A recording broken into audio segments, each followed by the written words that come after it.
If we want to get to the point where the women are making $2, $3, $10 million salaries a year, if I'm an owner, I'm not paying you that and knowing that in the off season you could get injured, also getting paid from somebody else. I don't disagree with you on that point, but again, it goes back to the foundation of the WNBA and them founding it as a summer league. The thing that bothered me the most is when it's getting hijacked by people not in sports. And that unfortunately happened with the women's game, and it started way back to when Caitlin and Angel were in college. We're lucky to have voices like Candace and other players, retired players, who are coming to the game and being critical of the game and aren't kissing babies and shaking hands. You know, they're here to legitimize it. And I think if that means you bear the brunt of criticism along the way, like, bring it, babe. We'll get thick skin along the way. It's kind of time to panic. There's a lot of stuff to do. There's an entire free agency to deal with. There's like 100 players that are free agents. What have you heard on the free agency front? I'm so glad we're talking about all this. Annie Costabile, welcome to the Courtside Club. I'm so happy to be here, girl. Thank you for having me. Dude, thank you so much for joining. We have been referencing so many of your articles for so many Courtside Club episodes, so it only makes sense to get the information from the source and just have a conversation about all things W. You've done an incredible job covering it, so thank you so much for your coverage. Thank you. It's been a long time, so I mean, I've been in it for a long time, so I hope I've done a decent job. I certainly love it, so I appreciate you saying that. Yeah, so you've been covering the W since 2018, correct? Yeah, around then. So when I graduated from the University of Iowa in 2013, I was a freelancer in Chicago, and You went to Iowa? Yeah, and I actually hid crazy. that for a long time because obviously, like, there's a lot of thoughts and opinions about Iowa, and obviously with Caitlin being from there too. Like, I just didn't outwardly share that I went to Iowa because I didn't want to deal with people's opinions about that. And I thought about it for not a long time, but like I've just thought about it recently. And it's like, that is where I went to college, and that doesn't impact my coverage of the league. And I shouldn't be ashamed to say where I went to school. I'm very proud of my degree and where I went to school. So yeah, I graduated from the University of Iowa in 2013, and I started freelancing, and I actually started in broadcasting. And so early in my career, I was covering high school sports. I was freelancing, doing like WNBA coverage. And then I moved to Mississippi and got a job at a newspaper covering high school sports, women's and men's. And so my coverage of the WNBA, like consistent coverage of the WNBA, started when I got back to the Sun-Times in 2018. And then I got the beat writer job covering the Sky, which was daily, in 2021. So not a bad year to get put on the Chicago Sky beat. And then, yeah, just since then have been like, you know, the goal is to be the best WNBA insider there is. I mean, you're doing an incredible job. And obviously with just the growth of the sport, there's been so much more to cover. It's been a crazy 2.5 years now also. And myself, like I've only started truly covering the WNBA heavily in the past 2.5 years. And before that, I covered the NBA for a decade. So even myself coming to cover the women's game, which obviously I was a player, I've been following the women's game, but I haven't covered it like this. I stepped into this world and I was like, oh, I can't talk about things the same way that I talk about the men's game. Like, this is weird.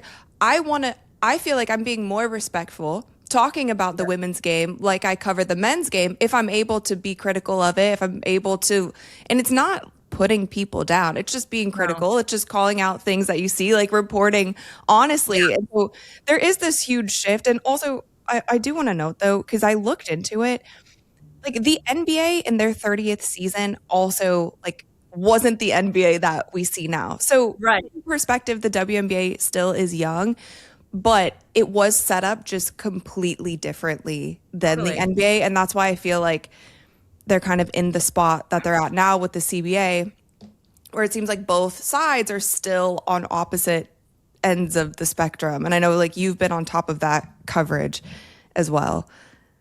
Yeah, I mean, I think when you consider the history of the WNBA and the way it was formed, in partnership with the NBA. Obviously, David Stern, this was like his brainchild, and that there was a business aspect to this too. These NBA owners had empty arenas in the summer, and they thought, okay, how can we take advantage of that? And also for like, while some people had this mentality of like, this is the right thing to do, this also was like a very strategic business opportunity for the NBA. And to act like it wasn't is crazy to me, especially when you consider, what the W did or how the W contributed to the folding of the American Basketball League, which was the women's league that was operating at the same time, which was paying its players really high salaries, and that was, that there was issues with sustaining that, which obviously contributed to it folding too. But the W came in and swooped in and got a lot of those players and brought them to their league. And again, this thing is formed. The NBA owns a large part of it. They sell that 16% stake. And so it's broken up into these three buckets, which convolutes the revenue waterfall. Like, you know what I'm saying? And these are hard things to talk about because the powers that be make it hard to talk about. The financials of the league are not easily accessible. Like, we're not all, I'm certainly not, like, all these journalists are not sitting on documents that we don't want to, it's like, and think about it. We get Adam and Kathy like twice a year at these press conferences. And when you ask them questions about that, they're ready to deflect. They're ready to talk around these subjects. So the transparency about the financial situation the W is in makes it very difficult when now we're in a position where a very real CBA is being negotiated. And that's not to disrespect the past CBAs, but this is arguably the first time in the WNBA's history where the players have a legitimate amount of leverage. You know what I'm saying? And I think that makes it different. So were you at the meeting Monday or outside of it? Yeah, it's honestly so fun to stake out. Like, this is the shit. Yeah, tell me what the vibe was though when people were leaving that meeting.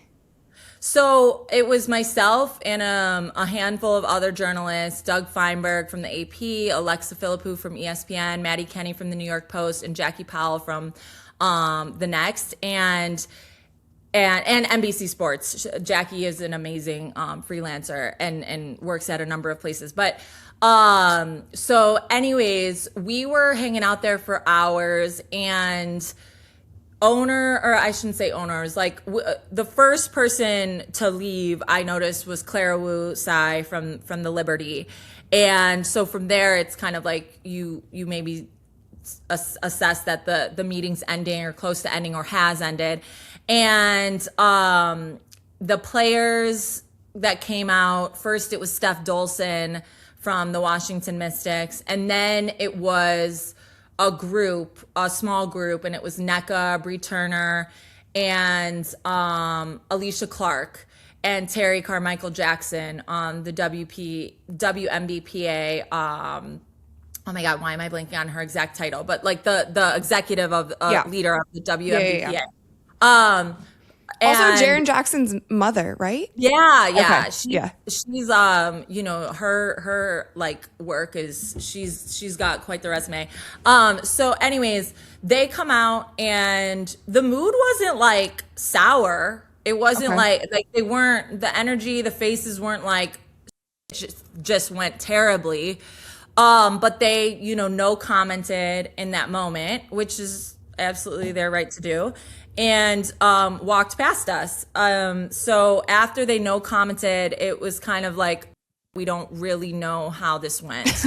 We were all waiting. We were like, okay, when's this going to be over? What's the report going to be? And then I think it was Alexa who tweeted. She was like, yeah, no one's talking, basically. Yeah, like they walked by, and it's, again, like you're in a crowded lobby. The meeting had just ended. And so we've been in situations like that. Everyone has, where, yeah, you get a no comment. And so I guess how I'll characterize the energy leaving is it wasn't good or bad. It just looked kind of like indifferent and like, all right, that just happened kind of. There wasn't truly like a sense of anything to take away from the walk by. Yeah. Do you know what happened to Fee and Kelsey Plum? Just that they had travel issues, and I know they got on that plane, and so from there, I haven't been told exactly what the issue was as far as what led to them not making the plane, but I know that they were traveling from Miami. They were, racing to, we all know that. They posted that on social media. Right. We saw those clips. I was just so confused by that. I think everybody was, because it was posted like 20 hours before the meeting that they were like, we made it. So I just didn't know if there was like anything else to that besides the travel issues. I haven't been told exactly what happened once they got on the plane, just that they had travel issues. Yeah. And so the details as to what those travel issues are, I still have not been, I haven't been provided clarity on what those issues were. And then Brianna Stewart, do you know why she didn't attend in person? Because, I mean, obviously we're focusing on the three main people who have been the head of all of this CBA stuff has been Nneka, Nafisa, and Brianna. I feel like they've been the most vocal, outspoken, and, we're hearing from other players as well. But I was surprised that like two of the three didn't make it in person. I think it comes down to like the travel issues or not even travel issues, but where they're currently playing, which we know is in Unrivaled, and what their game schedule's like, what their training schedule is like. Like Elizabeth Williams is in Turkey, which is obviously completely different. Right. Yeah. That's traveling across to the world. But again, like their commitments to where they're playing now, I don't want to say by any means supersede these negotiations, but there's a reality. That kind of without saying it, they are saying Unrivaled, like, I got to be here for Unrivaled. Do you know what I mean? Yeah, I mean, and listen, if they have a game, and I'm happy to get into this. I already know where you're going with the conflict of interest. You probably heard like my opinions on it as well. It's because I actually don't think that any of these women have like poor intentions, but there is clearly like there is a conflict of interest. And this is something that we have never seen in any other league. And it's like, even when you talk about the NBA, when you talk about any of the major male sports leagues, they are not playing in off-season leagues. They are not allowed to do anything where they are getting paid. They can go play in the Drew League for free if they show up. Well, I love that you're bringing this up, because guess what, girl? That league pays them how much money, and their season is how long? Like, they've always had exclusivity. The W has never had exclusivity. For sure. And in fact, David Stern and Val Ackerman founded the league. Val was the first president. They founded the league, and one of their pitches to players was, we'll still let you play elsewhere. And I love this conversation because my opinion about the landscape of women's basketball is, what are we doing? What's the long-term goal for these players? Is it really to have their brands diluted by playing in all these leagues all over the world? Like, let's be for real. Because sure, you're earning money. You're earning these extra salaries. And if I'm in that position, again, it's like freelancing. Your work, you deserve to be paid for your work. But when you compare it to the NBA, like, Luka's not playing in multiple leagues, LeBron's not playing in multiple leagues. And as a result, it not only allows their brand to take hold in a way that is so definable, it allows the NBA's brand to grow. And so the W, again, some could argue now, that was a business misstep, because to the point of Unrivaled being a conflict of interest, this is the W's fault. The W allowed this to happen. And so if you want to talk about the conflict of interest, well, then the discussion also needs to be about how the WNBA allowed for the conflict of interest. So I think it's fair. I think it's amazing what they've done, that they've been able to build this league from nothing, right? And their whole goal was like, we want a place where players don't have to go during the off season. We want to pay them as much as we possibly can and like make up for that like miss in the W salary. But my whole thing is like, if we are ever going to take women's professional basketball seriously, you have to treat it as it is the premier league. Like, the WNBA has to look at themselves in the mirror and be like, we are the premier league, and that's it. And like there is no, if you want to Right. go play overseas, that's fine, but you can't play in our league. Or if there's like a couple years in between where it's like, okay, you can play in the off season, but if you happen to get injured or if something happens, like because if I'm an owner too, if we want to get to the point where the women are making two, three, $10 million salaries a year, if I'm an owner, I'm not paying you that and knowing that in the off season you could get injured, also getting paid by from somebody else.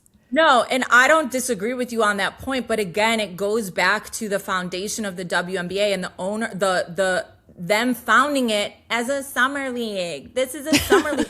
Like even that concept, like Diana's talked about it, how great it would be to play basketball in during the traditional basketball window. Even think about the transfer of college talent to the WNBA. Men have an entire summer. They have an entire summer league to prepare for their pro career. The women go from They have like 2 weeks. right. That is crazy. And it validates the fact that this league was built on very weak business standards. And again, It was built as an afterthought. And I've been saying like the league has not taken their own league seriously. No. They haven't treated themselves as an elite league. And so I think we're on the same page, we're just saying it differently. No, we are. And Yeah. I do think the conflict of interest is fair to bring up. But then at the same note, you got to ask, well, who allowed this to happen? And it's the WNBA.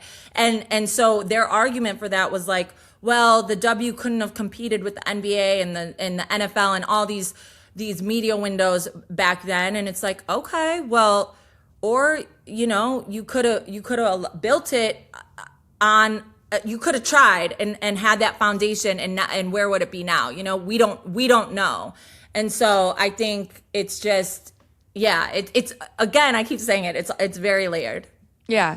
And I'm with you too, because I've always said, like, from the beginning, I was like, if you want the WNBA to be successful as it possibly can, and you want Unrivaled to be successful as it possibly can, or Project B to be as successful as it possibly can, they can't all exist. No, They will never all reach their peak if they're all existing. And I think it's true too, like at some point in time, the WNBA is going to have to compete with viewership of one of these other major men's sports league. Like even if we look at MLB, it's the most popular it's been in years. So now the W is actually competing with that. MLB has obviously way more games, but that's the same season.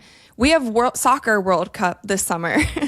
In the United States of America, happening through the summertime. So like there's always going to be something, but it does have to, like, somebody has to come forward, make a firm decision. This is how it's going to be. This is the schedule. Like this, we're gonna extend the season maybe to 50 games, maybe you slowly doing it, but at the same time also expand the freaking rosters, because I'm really tired of these hardship after hardship contract players. They don't have a developmental league. They have these girls like flying in from overseas or coming in from whatever secondary job they're doing to play, and it's like there's so many things that need cleaned up, and it's not going to be something that happens overnight. It probably won't happen in this CBA.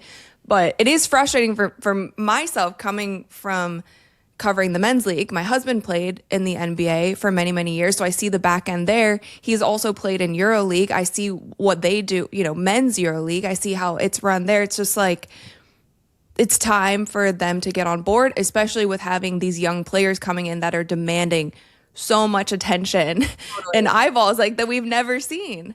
Totally. And I think like I brought this up with sources over, the last year and asked the question of like, when do you think the W will actually be in a position to demand exclusivity? And it's not something that is they're able to ask for now. Like, how can you demand exclusivity when the max base salary, okay? Because that's another thing. These numbers are, the max base salary is $1 million. Like, how can you ask Stewie fee, all these players for exclusivity who are in shortened windows left to make money playing this game. So, but I have been told it's something that, by the next CBA, they might be in a better position to ask for that. So again, like I don't think you're off base at all. And I think there's a lot of valid frustrations with the setup of the WNBA. And I think the best players in the world would love to have one premier league to play in. I mean, look at Asia and Sabrina and Caitlin. Like, these players aren't playing anywhere else. Their off seasons are they're dedicated to training and that sort of, and making money in these other ways. But not every player can do that. Yeah. There's also like the idea of like a winter league. NBA has a summer league. Like if they're going to continue to have the W regular season during the summer, is there a W sanctioned winter league where you have the same training staff, coaches, whatever? So if a player were to get injured or dealing with certain things, like it's all in-house. I feel like there's so many options here to be able to take care of the players better. But again, I did actually want to ask you this too, because obviously we've seen just such a boom in success over the past 2 years. Have you spoken to any owners who are maybe a little worried that it could be a popularity bubble, that it's not something that will continue to grow? I think that's why we're seeing the league so staunch in this stance of sustainability, because I think there is fear that the like this could be a blip, or not a blip, but that there's a question of how to sustain this. And I think it's a valid fear and question when you consider the history of the league. But as like someone who covers this league, and just like a fan of basketball, obviously, I think I want to believe that we shouldn't be afraid of that. Because again, going back to these early days of like brands not investing and all of this stuff, like they are now, and what would it look like if they stopped, and obviously that investment is tied to viewership, and it's tied, there's a business aspect of this. You can't, again, going back to the earlier points, like this isn't a charity. There's got to be value in the investment, etc. But I think the way that women's sports have evolved collectively, from opportunities at the collegiate level, the preparation to be a pro, like all of these spaces have developed and expanded. And as a result, women's sports as a business has gotten better. I think about just like when I was growing up, and obviously I loved basketball and I played it, and it was everything to me, but I never thought of it as like something that I could pursue as a career, not only because I wasn't good enough, but also because I was never told, oh, you can make money playing this game, or there's a career in it at all. Like that wasn't, and I'm the same age as a lot of these players, so that's obviously just my bubble. But now, not only has that mentality, like for a lot of people, changed, but the investment at the collegiate level in terms of coaching and all of these spaces has evolved, which makes the product better and then raises the value, because you can't just invest in something because it's the right thing to do. Like it has to be a good business decision. Right. And I think that's what's changed. And that's why I believe this won't be, just a blip. But I do think there is legitimate not concern, but like questioning of, is this sustainable? Yeah. I love that you said that, because that's part of the reason that I'm so passionate about covering the women's game now, because my whole goal when I was playing ball was to play Division I. And I got there and I was at a top 12 school, never was to play in the W, because we used to go to Cleveland Rockers games and like sit courtside, and I would see the arena. Like they didn't even have half the people there that were there when I would go to a Lady Vols game in Tennessee. That was my favorite team to watch when I was a kid. And so I'm seeing all of this now, and it frustrates me so much because I know that there's a younger generation. I want them to be able to see this is somewhere that I could go and make a career out of. Like I didn't even want to play at the next level. I actually quit my basketball career in college early because I felt like I wasn't going to be set up for life after basketball. I was just set up to be a great basketball player, and then I didn't want to play pro. Like I didn't want to go through the trenches that all of the women who came before went through. I saw that firsthand. I was like, this isn't.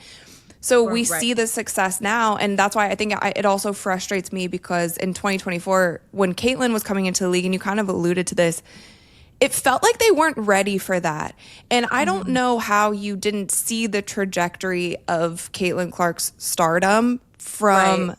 like her sophomore, junior season into, I mean, they had over 20 million people watching that South Carolina game. Like 20 million tuned into that Iowa.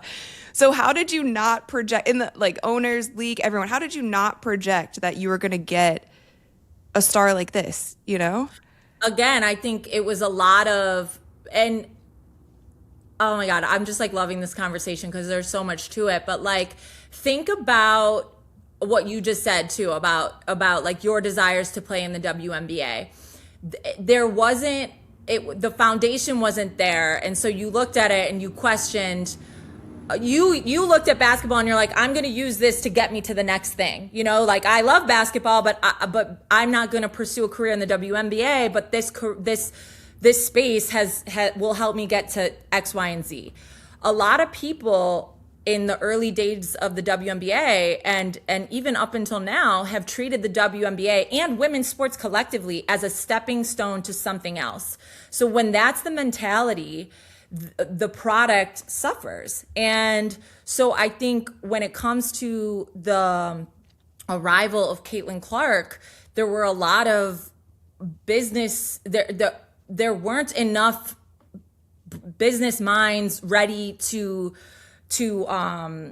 ready for that, or that prepared the league to be ready for that, and again to the point, like didn't have the foresight. And that speaks to what coaches, what executives who have been in this league forever have said, in that a lot of the people leading the way did not understand what was required to grow the league, were not intelligent enough or the right people to be doing this. And there's so many reasons for that. We kind of just talked about it, and that again, a lot of people were treating these spaces as stepping stones. And so I think again, that now is another reason why the question of sustainability, I don't have that same question, because I've seen for myself the shift in the way people talk about women's sports, want to be involved in women's sports, see the value in careers in these spaces. And I think that's also why so many people got so sensitive about the discourse around Caitlin Clark when she came into the league, because again, to our point, we maybe didn't see a future in the WNBA, and I'll say you, because like I didn't even play in college. Like again, I was not like a hooper like that. But there are women who gave everything to build the foundation of the league when no one else gave a shit. Like there are women. This is a story I'm working on now, but there are women who's hit their prime years of development, right? As far as when you're building your career, like think about you and me. You get out of college, you spend your 20s you're in the trenches. You're building your resume, you're doing the grunt work. And then by your 30s, you've kind of gotten to a place where you're like a little bit more established, whatever. These women spent those years making no money. They did not have careers outside of a game that was paying them no money. And now they're in their 40s, 50s, 60s. And what do they have to show for it? A lot of them are jobless. Like there is such a detailed history to this league, that the league failed Caitlin in that class by not being prepared for it. And the fact that so many journalists across the country, institutions failed to cover this league, Like there's just so many institutionalized failings that now the league is attempting to hurdle over. Yeah. What do you think is the biggest thing, just as far as the product on the floor? Because a lot of people talk about physicality. A lot of people talk about the referees. I actually did a deep dive in one of my episodes talking about like who the referees are calling to, essentially, and where the W gets their referees. But as far as the product, because at the end of the day, fans are not going to stick around if it's not a good product, period. Right. Like they have to be there for the basketball. And I think a lot of casual fans got pulled into the W because Caitlin had such a different game that was like just very, very exciting to watch. And she's an incredible player. So they're there. Now they're seeing this product. They're like, oh, this is cool. There's other players that I'm like getting super invested in. But a lot of people have called out like physicality, referees. Have you heard anything from players, owners, like any of your sources about them actively working on improving the product? Yeah, I mean, officiating, like, I know everyone thinks like this is all about Caitlin and the way Caitlin is officiated across the league. Coaches, like, this has been an issue.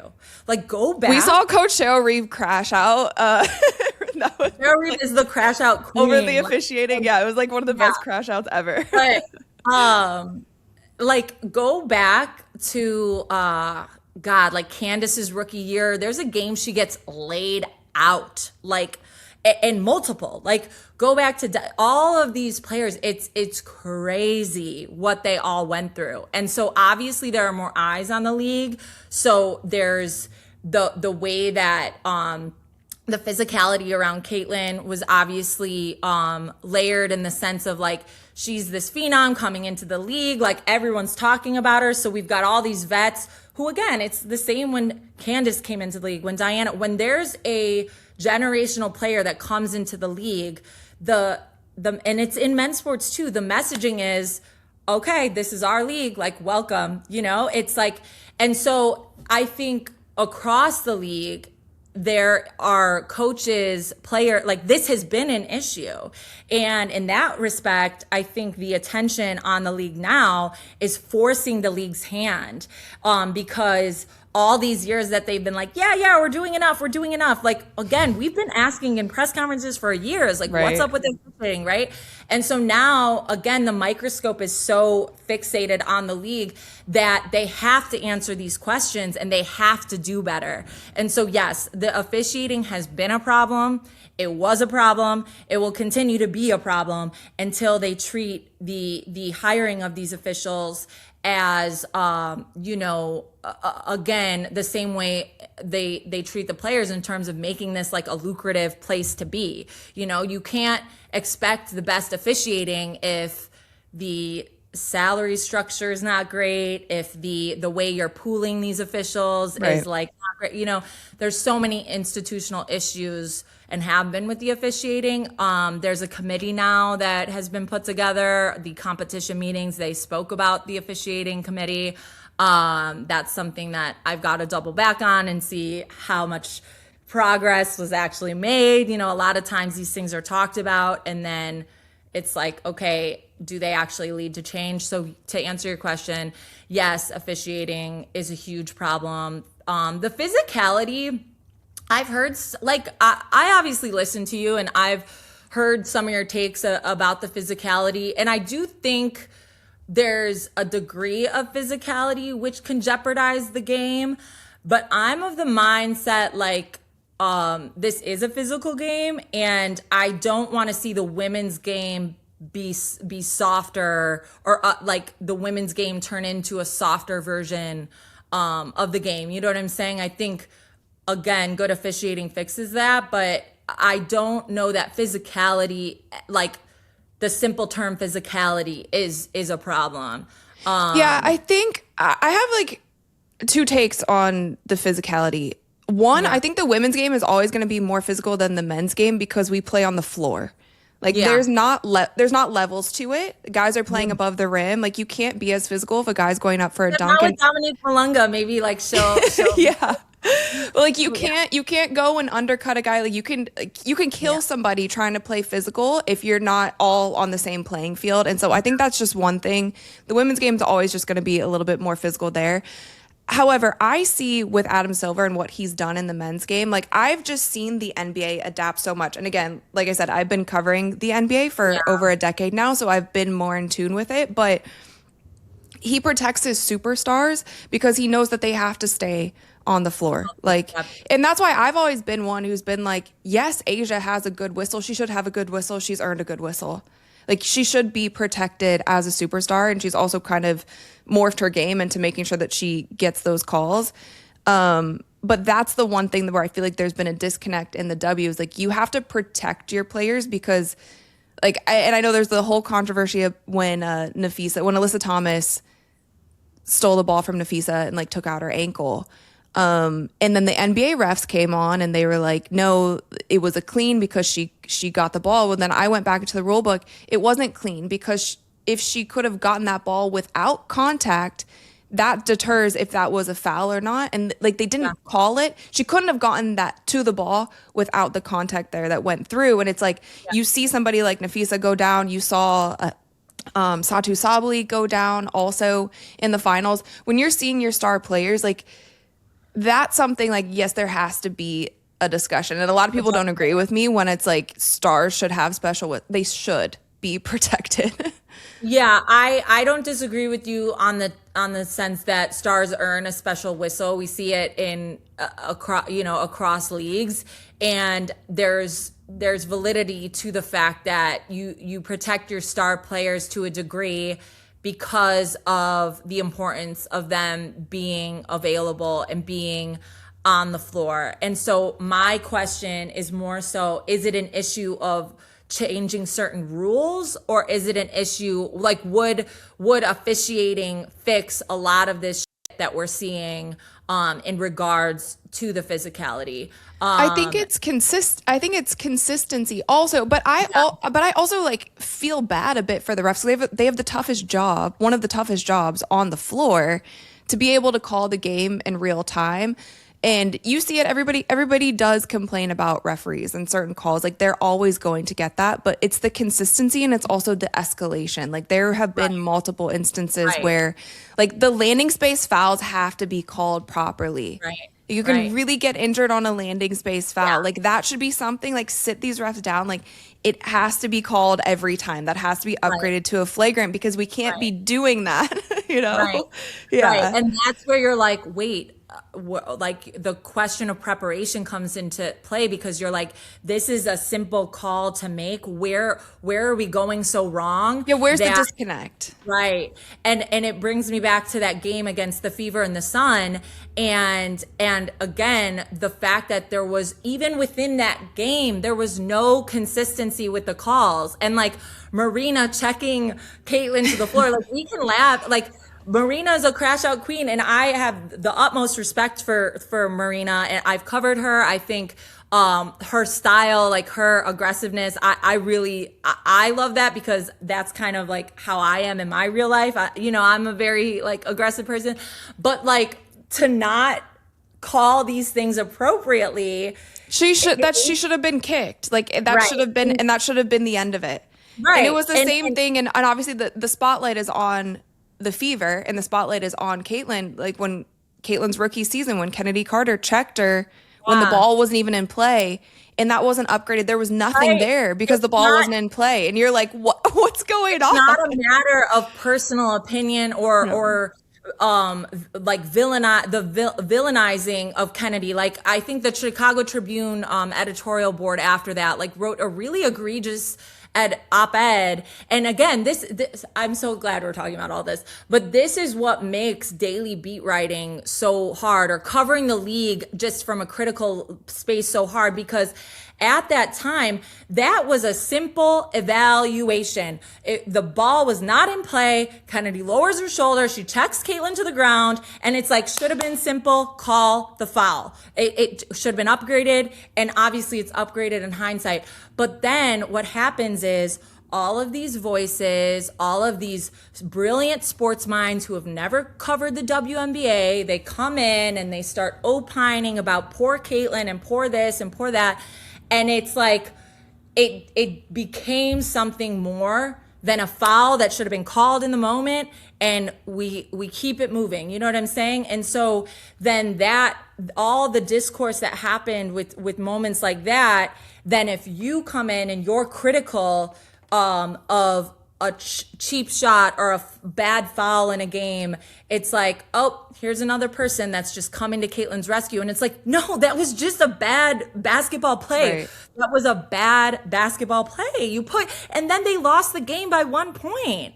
Like you put your team in a position to lose. And then you did lose. And so it's like, it's okay to call basketball things. And when Caitlin came in, there were so many people who had no knowledge of the women's game that came in and felt the need to rush to her defense. And I don't agree with any of that. It's you can cover the game and be critical of those moments without trying to be Caitlin's savior. And as a result, there was so much like just that went on to Caitlin, to all of them that didn't need to go on to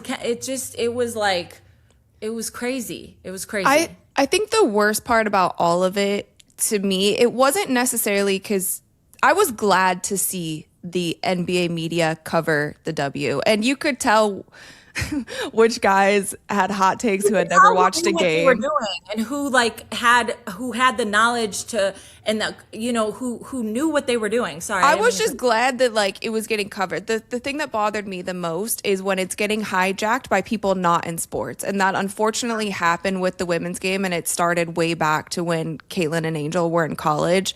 And that's what frustrated me the most, because you have so many people who have never, I don't know if they've watched any basketball game ever, and you make it into a discussion that's not basketball. And I think with my coverage, all that I've been trying to do is bring it back to the basketball and talk about what's going on in a way that I would cover any other sport. And I don't care what kind of hate I get or what people say about me. Like, I firmly believe at some point in time, it's going to turn, and the same fans that are watching the NBA are also going to be watching the WNBA. And like, this is going to be normal, the way that we cover the game. If we're breaking down a player's game and we say that they have a weakness here, or they have a weakness on defense, or they, have trouble shooting from the outside, or you can fade off of this player and, give them whatever it is, that's normal sports discourse. And I feel like it's the same with the fans as well. Like, there has to be, Candace has talked about it, that there's a little bit of a sensitivity to the women's game because it has been like made fun of, and it's like, oh, they can't do this. And it's a lot of people who don't watch the game, right? So there's a sensitivity in protecting it, but also at the same time, fans need to be able to boo at games and not be called names for just booing. That's a regular fan thing to do. Right. Yeah. And like, another thing I want to see, and I will also add that I respect the fact that like sports is sports, and I think that's a true statement, the same way that we have to acknowledge like sports are inherently political. They have been throughout history. And if as a beat reporter, I'm covering the sport as just a sport, that doesn't mean I'm failing to acknowledge the intersectionality of all these other issues that we are experiencing as human beings. And I think that's what happens a lot in women's sports, is that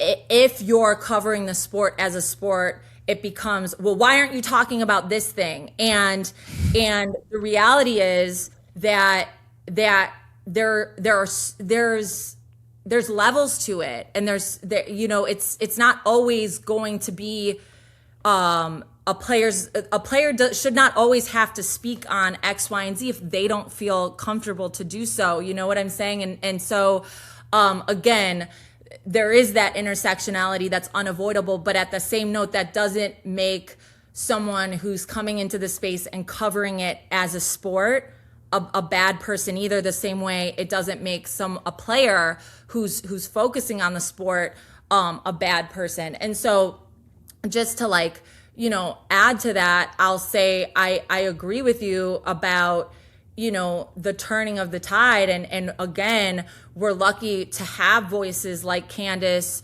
and other players, retired players, who are coming to the game and being critical of the game and aren't kissing or kissing babies and shaking hands. They're here to legitimize it. And I think if that means you bear the brunt of criticism along the way, like, bring it, babe, bring it. Yeah. Like, We'll get because thick skin along the way. yeah, That's the best advice one of my coaches ever gave to me because they were being really tough on me and I was like crying after practice, this and that. And they were like, get thick skin or we can put you on JV. And I was like, okay, cool.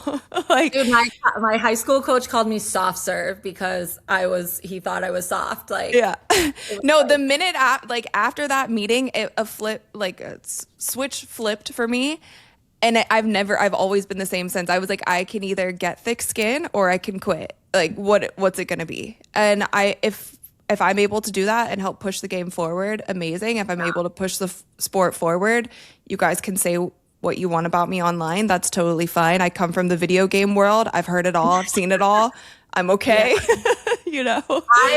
I had my first moment. It was 2024, and we had this cover photo, and it was, I don't know if you watched this game, but it was the Sky versus the Fever late in the year, and it was after the Olympic break, and the Fever had come out of the Olympic break, and they were like on a roll. They had looked like a different They team, were and they were hot.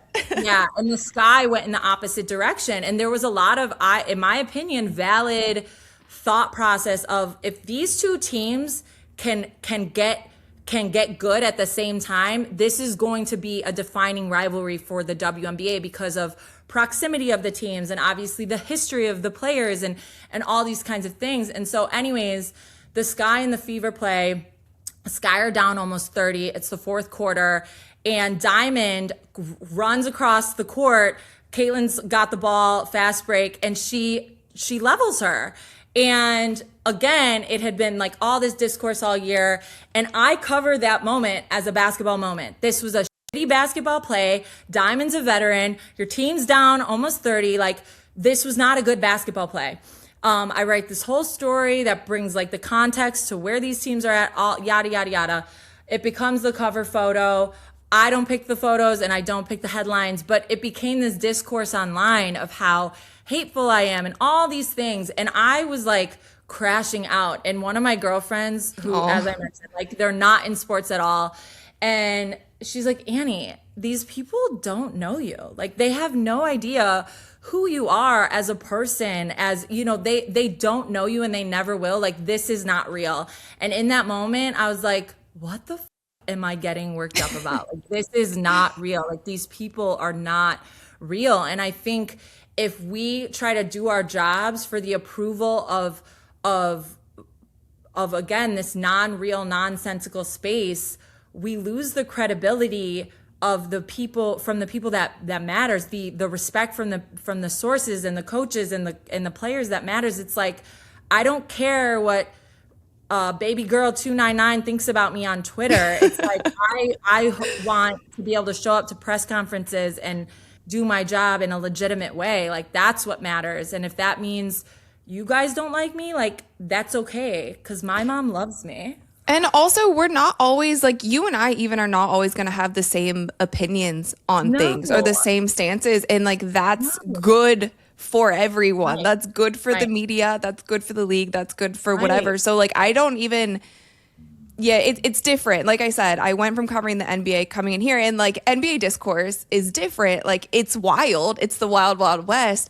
Yeah. But it's a different kind of like, you don't know ball. Not, oh, you're not covering this person because you're racist or you're this or you're that or you have favoritism or you know, like what it's just like a very different discourse. But I firmly believe if we keep powering through and the game keeps growing, like it's going to be better.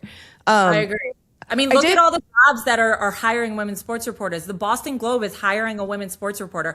Front Office Sports hired me from Chicago. Like it is changing, and I'm excited to see like what comes next. And good reporting will push through.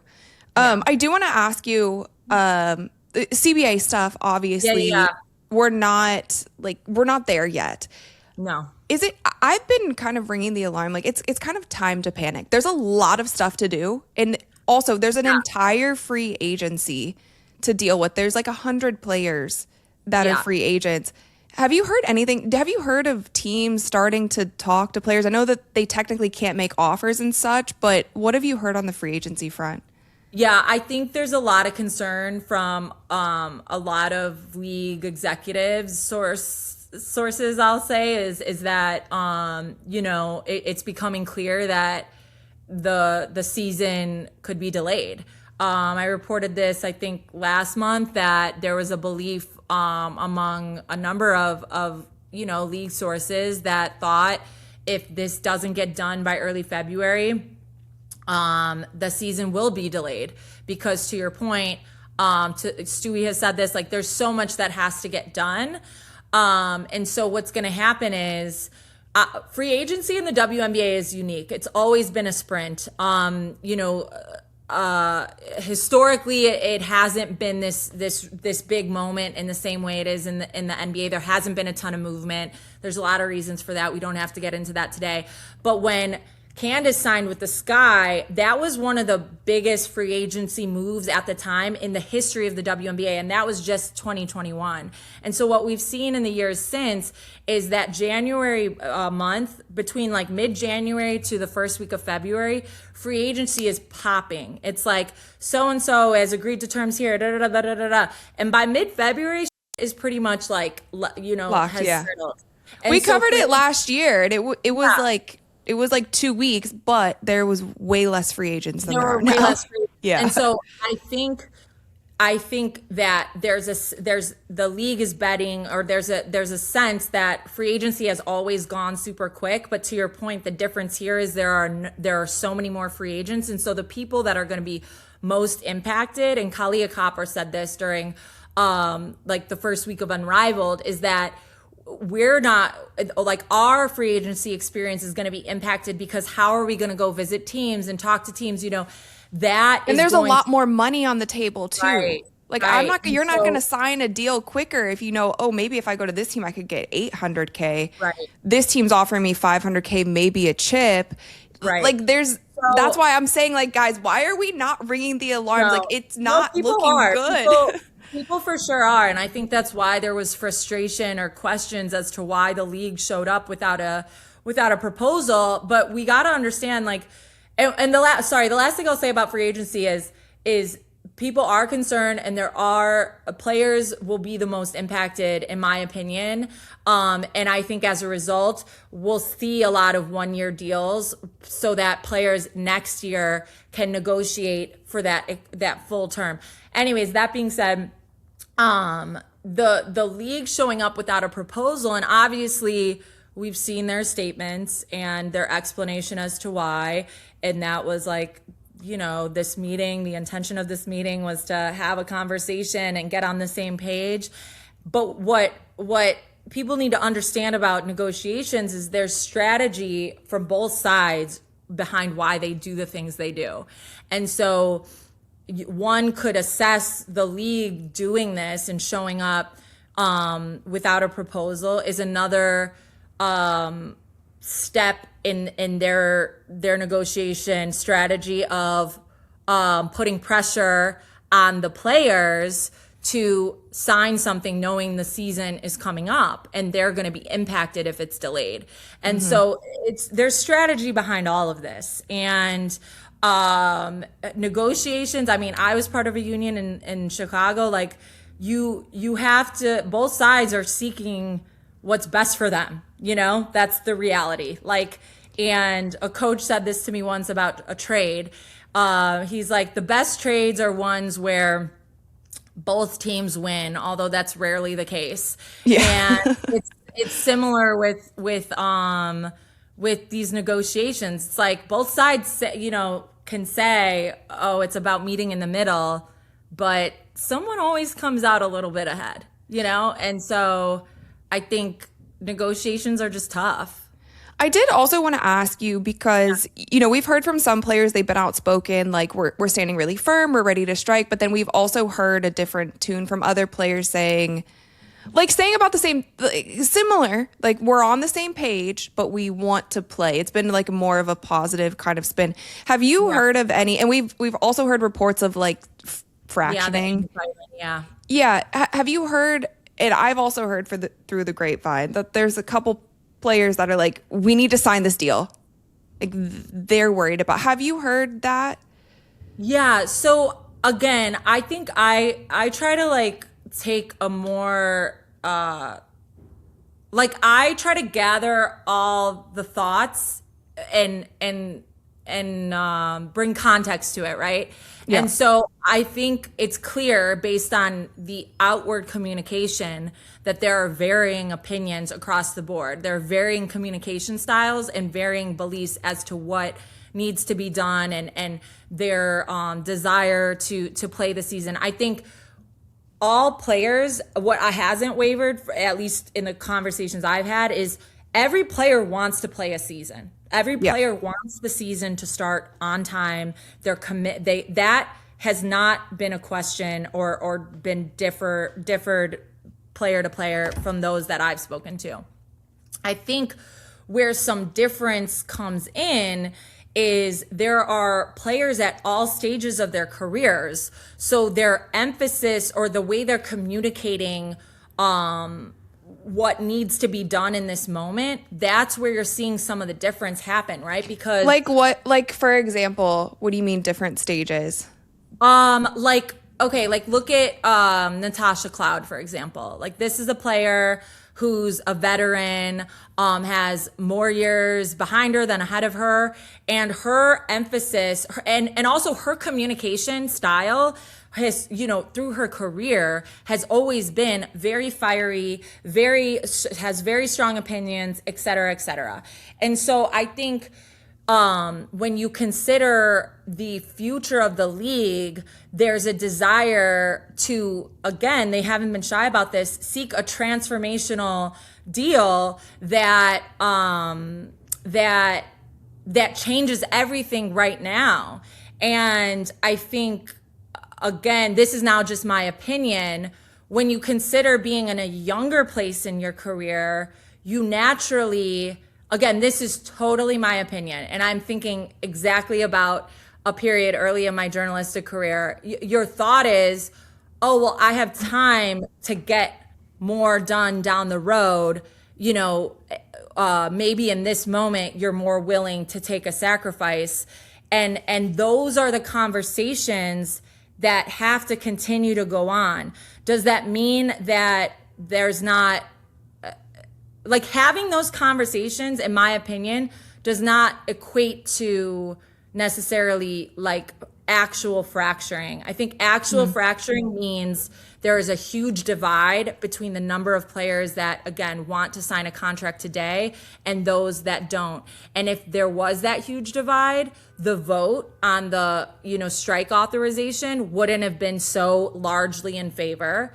So I think, again, there's nuance to that conversation of fracturing. And if there was actually a heavy fracture, I think we would have seen a difference in that vote. And I also think, again, having conversations about why a player feels this way versus a player feeling that way does not actually mean that there is a fracture that's going to result in the union being in a bad situation. I don't know if I put that eloquently. Yeah, for sure. I mean, if you have a large group of women, there's always going to be people who don't completely agree with one another. Yeah, exactly, for sure. Exactly. And again, you're talking about players that are at all different stages of your career and or their career. So there's layers. There's natural differing of opinion that's going to happen. For sure. And we're seeing that in the way, to your point, the way players are communicating in media. Last thing for you, because I know I've kept you so long, we'll definitely do a part 2. Hopefully we could do like a season preview part 2 when we are locked into having a season. But we can talk about all the team. Yeah, I did actually though want to ask you about these expansion teams, because we don't know much about the expansion draft. Like, what have you heard about the expansion draft, expansion teams? Like, that's also something that should have been done by now. Yeah, there's a lot of people, or I would say all are operating under the assumption that the draft will be as it was for the, I almost said the Warriors, the Valkyries, except obviously with 2 teams. So executives are preparing as if the rules will be the same, but applicable to 2 teams. So there are preparing for all different scenarios, because if there are two teams, the number of players you can protect is would likely be different. The rules will be slightly different because there are two teams. And so I've talked to, again, a number of people across the league, and the sense is that, you're preparing for all types of scenarios. And another thing I was told as far as the expansion draft, which again is kind of is the reason why people are feeling the season will be delayed, is because not only do they have to hold the expansion draft, but they have to notify Portland and Toronto of the rules of the expansion draft, and then notify the entire league of the rules of the expansion draft, and give proper time to make those decisions as far as... So none of that has been given to any of the teams, not even the rules? Not to my knowledge. So all teams are in the dark right now of like how this expansion draft is going to work? Yeah, the rules have not been shared with the league, and now that could be different if someone else has something to report that's different, but I have not been told that teams have the rules of the expansion draft yet. Well, I mean, because even if it was protecting 4 players or 5, like that makes a difference. A huge difference. Like just those little things because of the free agency market right now. Right. So right. Yikes. Okay. It's a lot of like everybody being in the dark because of, we don't know, and I say we, like everybody, reporter, like I don't know what he's going to look. I don't know. And it all impacts, it's all interconnected. Like how player salary, this construction of the CBA is going to directly impact the expansion draft. So yeah, that, like, even on the table again is the core designation. If that gets removed from the CBA, well, that's going to impact the expansion draft. There's talks about that being removed. Yeah, that's something that the union. Yeah, that's been presented. That's the union has presented that. I don't know that that's something the league will be willing to remove from the CBA, but yes, that's been something. And the league or the unions also proposed changes to the language or the rules around restricted free agents, because there's a different. Sorry, I'm about to go on a whole nother challenge. No, you're good. No. You're good.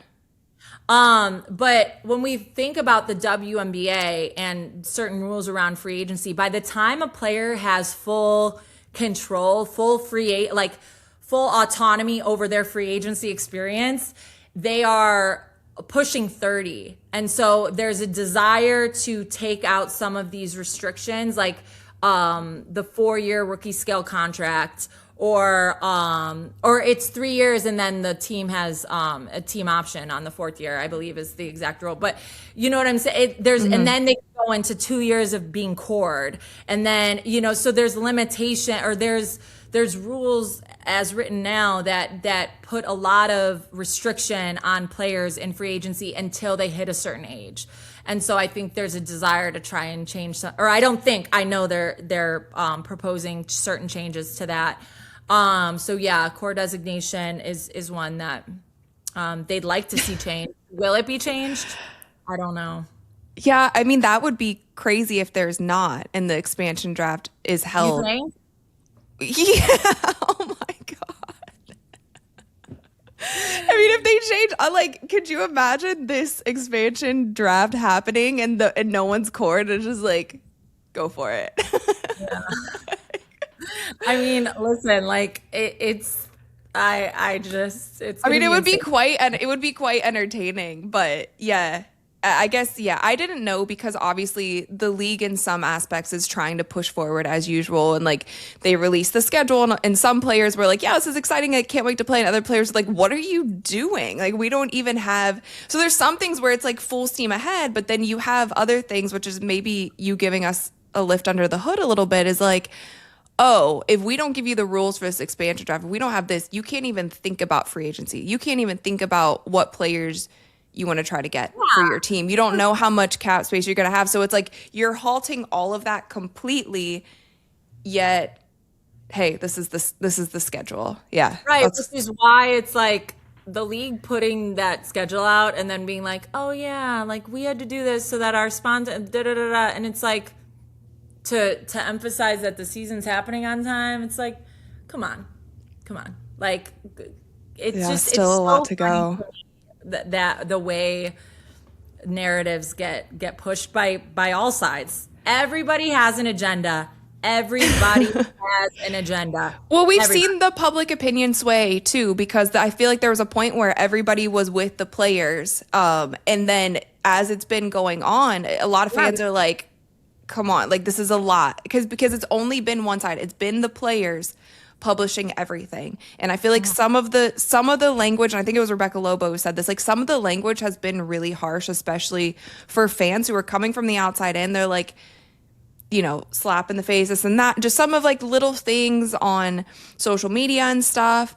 And I've always been one who's like, valid, whatever feelings you have, completely, like you are allowed to feel that way. We're not in the rooms. So what you put out publicly can sway. And so then a lot of people have been like, with the owners, they're like, you know, the owners are making the most sense here. The ladies are just kind of crashing out. So we're not in those meetings. We don't know for sure, but it also has been interesting just seeing public opinion sway through this whole thing. Yeah. But no, I think we're all on the page of like, we want the ladies to get paid more. And we also want to see a season, because I think it would be catastrophic to stop the momentum that they have, especially with, Yeah, no, a lot. That's the opinion of a lot of people around the league, including players. Like they're not unaware that this momentum matters, and like having a season matters for everybody. And so I think the difficult part about this is the union has so much to make up for as far as the CBA goes. These past CBAs have not been good. And so there's a lot. I mean, you could even look at the proposals from the league and you're like, wait, this wasn't already in there? And it's like, yeah, there's a lot to make up, but everything that's on the table is a negotiating tool. It's like, even seeing League Pass on that list, you're like, what the fuck? Why is League Pass on here? And it's like, everyone was focused in on that. League Pass and All-Star tickets. Yeah. But it's like, again, you're like, wait, what? But now it's on the table. And so it becomes a talking point and a tool. And I'm not saying League Pass is like, oh, we'll give you League Pass if you trade us $500,000. You know, I'm not saying that's like what's going to happen. But again, some of these things that you're looking at and you're like, wait, why wasn't that already in there? And so that there is a lot that's on the table that has to be made up for because of CBAs in the past that were not great. Yeah, I agree. Okay, well, Annie, I've kept you long enough. This was so fun. But no, thank you so much for coming on. Can you also please just let everyone know, I'm sure that they're already familiar with your work, but where they can find you on socials, and then obviously your column on Front Office Sports as well. Yeah, I'm at Front Office Sports. I do all women's sports at Front Office, but obviously the WNBA is my bread and butter. And I'm Annie Costabile on all social channels. My my Instagram and TikTok, I always say, are like my personality pages, although people are like coming to them and you know, I think I got to giving you sports takes. Oh my God. So yeah, I think I'm going to have to adjust that. But yeah, I'm Annie Costabile on everything. So wherever you need your WNBA hot takes, your fit inspo, that's me. That's me on all channels. Love it. Well, no, thank you so much again. This was amazing. We will have to do it again, and hopefully with a season.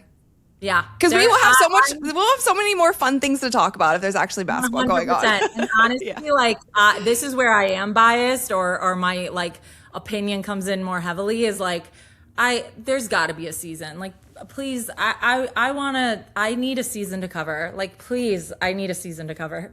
Come on, ladies, we want to see you out on the court. Yeah. Thanks for having me, Rachel. Thank you.